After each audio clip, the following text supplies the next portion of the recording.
আজ আমরা মালদা জেলা বেকার যুব বাঁচাও সমিতি এবং এই বেকার যুব বাঁচাও সমিতিটি হচ্ছে নন পলিটিক্যাল, একদম খালিস আমাদের যারা মালদা জেলার বেকার যুবকরা রয়েছে, যাদের বাড়ির পার্শ্বে কলকারখানা হচ্ছে, যাদের বাড়ির পার্শ্বে ফ্যাক্টরি হচ্ছে, যাদের বাড়ির পাশে ইন্ডাস্ট্রি হচ্ছে, এই রকম বেকার ছেলেদের আমাদের মালদা জেলায় কাজ না পেয়ে তাদেরকে যেতে হচ্ছে কেরালা, তাদেরকে যেতে হচ্ছে তামিলনাড়ু, তাদেরকে যেতে হচ্ছে মহারাষ্ট্র, তাদেরকে যেতে হচ্ছে বিভিন্ন বাইরে দিল্লি বিভিন্ন জায়গার।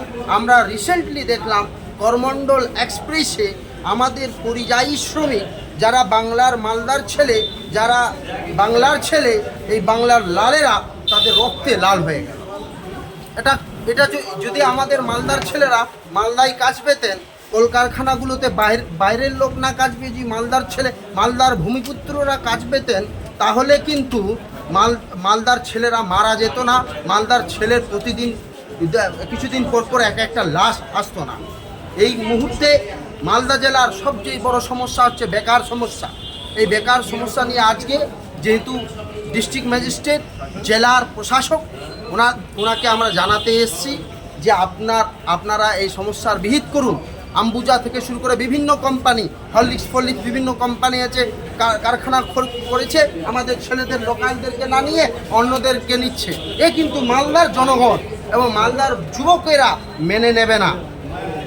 অনেক হয়েছে, অনেক কিছু হয়েছে, এবার কিন্তু মালদার ছেলেরা নিজের অধিকার নিজে বুঝে নেবে এবং দেখে নেবে। এবং এই অধিকারের আন্দোলন আজ থেকে আমরা শুরু করলাম।